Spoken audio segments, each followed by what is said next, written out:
সূর্যরশ্মির তীব্র বিকিরণ থেকে ক্ষতির আশঙ্কায় বিশ্বজুড়ে হাজার হাজার এয়ারবাস বিমান স্থগিত করা হয়েছে।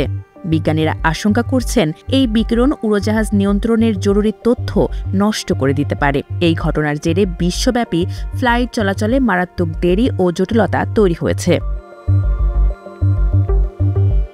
সমস্যাটি বিশেষভাবে এয়ারবাসের A320 মডেলের উড়োজাহাজে চিহ্নিত হয়েছে। এটি এয়ারবাসের সর্বাধিক বিক্রি হওয়া যাত্রীবাহী মডেল।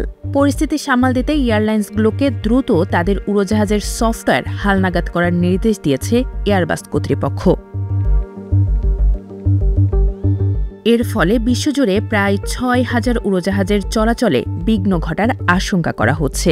এটি বিশ্বে চলাচলকারী মোট এয়ারবাসের প্রায় অর্ধেক। এই পরিস্থিতিকে বিমান চলাচল ইতিহাসে খুবই অস্বাভাবিক ঘটনা বলে উল্লেখ করেছে বিবিসি। এরই মধ্যে সফটওয়্যার হালনাগাদের কাজ শেষ করার ঘোষণা দিয়েছে ইজিজেট।